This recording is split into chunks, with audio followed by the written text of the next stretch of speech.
Bismillahirrahmanirrahim. Assalamualaikum warahmatullahi wabarakatuh.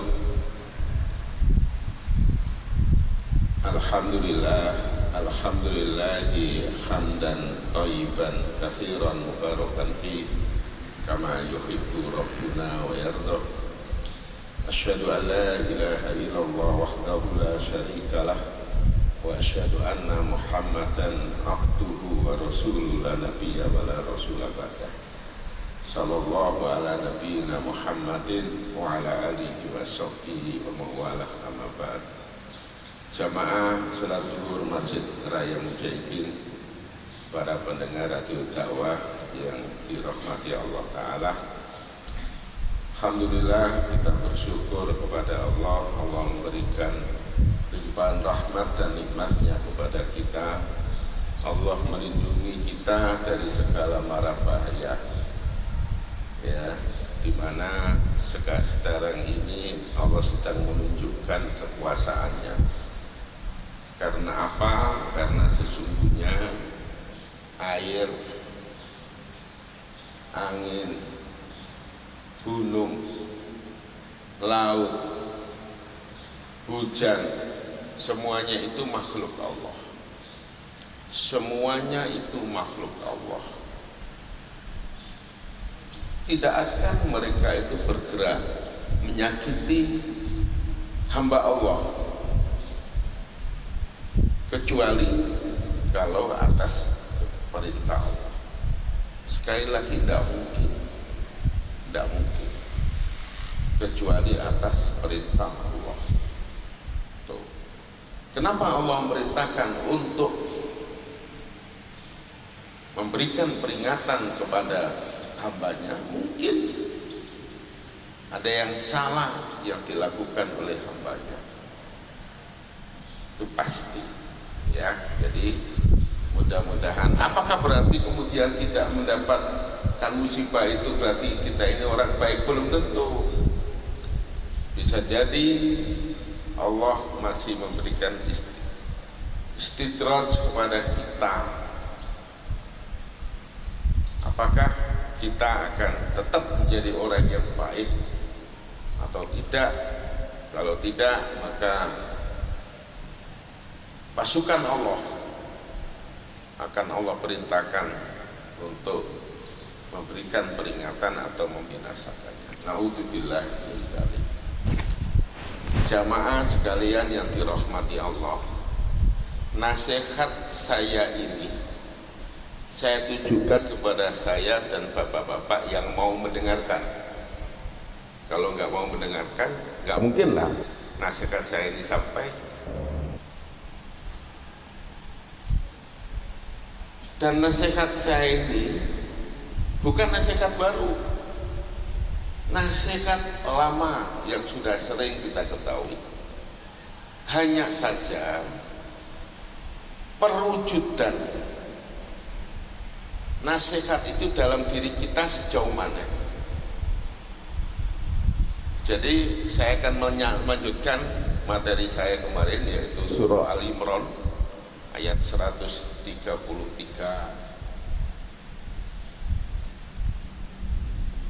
Allah berfirman, wasari'u ila magfiratim mir rabbikum, dan bersegera kamu untuk minta ampun kepada Allah.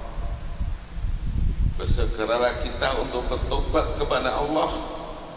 Kita ini setiap hari itu pasti berbuat dosa, maka segeralah kita untuk minta bertobat kepada Allah, minta ampun kepada Allah.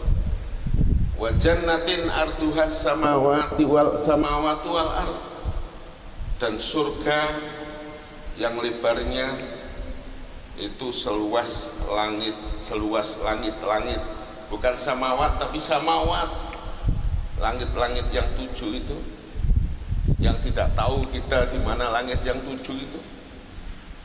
Apakah yang kita pandang di atas kita itu merupakan langit yang 7? Allah alam, kita nggak tahu.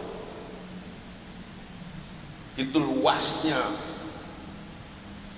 Kemudian bumi, bayangkan begitu besarnya, luasnya surga itu. Untuk siapa surga yang begitu luas itu? Uiddat lil muttaqin. Allah siapkan surga yang luas itu, yaitu untuk orang-orang yang bertakwa. Yang nggak bertakwa, tidak Allah siapkan surganya dalam ayat ini.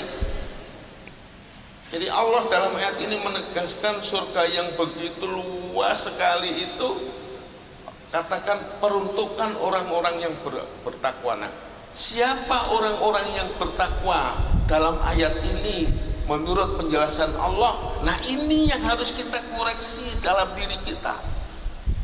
Ini yang saya mengajak kepada kita semuanya, apakah kita ini termasuk orang-orang yang bertakwa sesuai dengan ayat tersebut apa tidak? Yang pertama, ayo kita sama-sama koreksi diri kita sendiri. Alladzina yunfikuna amwalahum fis-sarra wad-dharra. Satu, orang yang menginfakkan hartanya baik di waktu senang maupun di waktu sempit. Nah, ini jadi syarat pertama, definisi pertama, syarat pertama orang yang bertakwa menurut Allah dalam ayat ini, orang yang dermawan, rajin sedekah baik di waktu gembira, di waktu luang, di waktu enak, maupun fidorok di waktu sempit. Ini koreksi kita. Orang yang rajin sedekah, orang yang pelit itu menunjukkan ketidaksempurnaan tauhidnya. Kenapa orang yang pelit tidak menunjukkan kesempurnaan tauhidnya? Karena orang yang pelit berarti menganggap hartanya itu milik dia, sehingga dia tidak mau menggunakan sesuai dengan perintah Allah. Padahal orang yang bertauhid adalah harus menganggap bahwa harta yang ada dalam diri kita itu adalah milik Allah, yang Allah berikan, yang Allah amanahkan, yang Allah titipkan kepada kita. Lantas Allah nyuruh, kalau kamu masuk surga, kamu harus mau menginfakkan harta, tidak boleh pelit. Lantas kita enggak, gimana itu? Coba kita nitip barang kita pada seseorang, gampangnya gitu, nitip duit lah kepada teman kita 100 juta contohnya, tahu kita suruh untuk mengembalikan, untuk menggunakan, untuk menyumbangkan sana, katakanlah dia nggak mau. Layak nggak itu? Nggak layak. Tapi banyak yang seperti ini. Karena apa? Tauhidnya yang nggak beres. Jangan-jangan kita termasuk yang itu tanpa kita rasa. Jadi alladzina yunfikuna amwalahum fis-sarra wad-dharra. Apakah ini sudah ada dalam diri kita apa enggak? Nah, ini tujuan saya nasihati siang ini, untuk mengoreksi diri kita. Sudahkah syarat yang pertama ini ada dalam diri kita atau enggak? Kalau orang menginfakkan di waktu dia kaya, tidak terlalu sulit, walaupun sulit juga bagi orang-orang tertentu, tapi secara normal tidak terlalu sulit. Dia yang punya, dia lebih hartanya. Tapi bagaimana kalau seandainya harta dia pas-pasan, tapi dia harus membantu orang lain, menginfakkan hartanya untuk orang lain. Ini enggak mudah.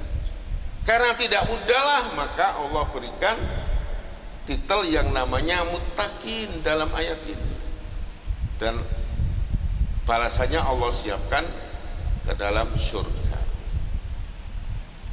Kemudian sudah saya ingatkan kepada kita semuanya,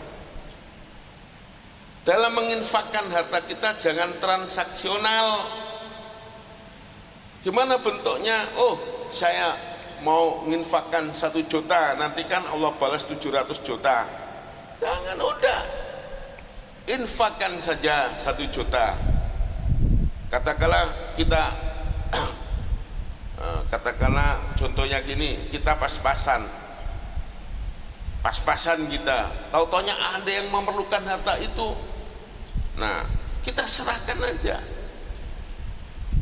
Kemudian jangan transaksional, tapi katakan Allah Maha Kaya, dan pasti Allah akan ganti, asalkan kita tidak transaksional, pasti Allah ganti.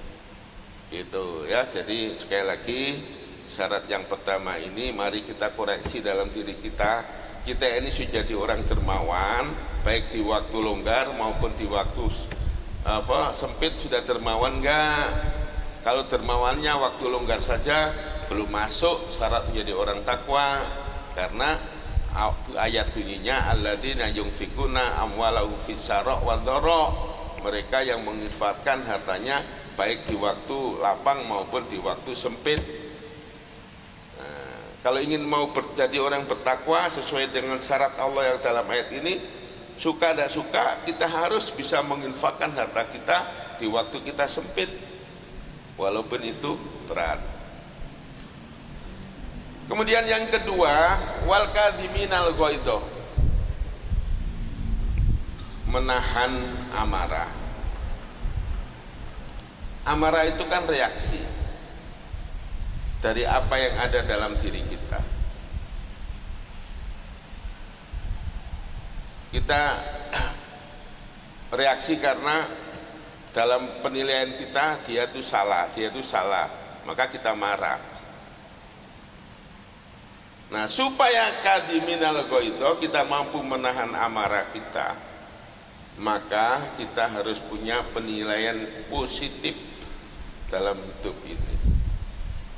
Insya Allah kalau kita punya penilaian positif dalam hal-hal yang kita hadapi, insya Allah kita nggak marah. Katakanlah dihina orang, kita positif thinking saja. Oh, dia hina saya karena dia tidak tahu tentang saya. Sudah selesai, tidak akan marah dan lain-lainnya. Kemudian wal afina aninas, suka memaafkan manusia. Itu tadi antara kadhiminal ghaidha wal afina aninas itu kurang lebih caranya. Ya, kita bisa memaafkan manusia. Ya, kalau kita tidak punya rasa dendam. Kita nggak punya rasa dendam kalau kita nggak terlalu menyalahkan mereka. Insya Allah seperti itu. Kita contohlah Rasulullah itu bukan hanya diolok, dilempari batu, seorang pemimpin dilempari batu, sehingga malaikat datang, ya Rasulullah, izinkan kami untuk membalasnya dengan menumpahkan batu dari gunung. Kata Rasulullah apa? Biarkan saja mereka, umatku, mereka orang yang belum tahu. Nah, begitu juga kita, supaya bisa menahan marah, supaya bisa suka memaafkan orang, kita harus menilai positif setiap perbuatan orang kepada kita. Positif thinking saja. Ya. Itu insya Allah kita marah itu kan karena menganggap orang itu salah.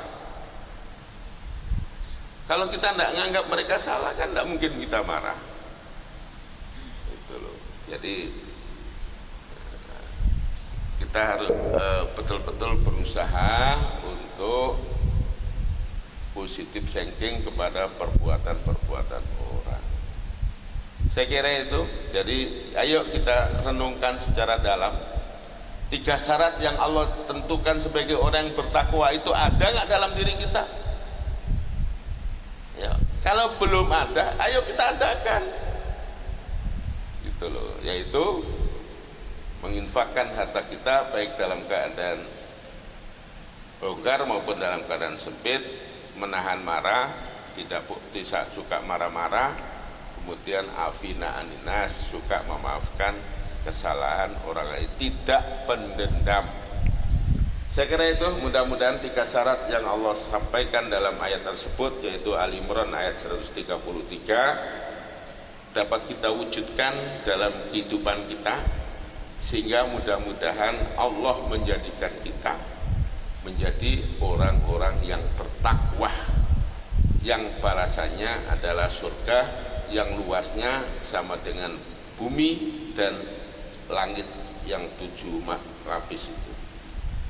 Terima kasih atas perhatiannya. Mohon maaf atas segala kekurangan. Billahi taufik wal hidayah. Wassalamualaikum warahmatullahi wabarakatuh.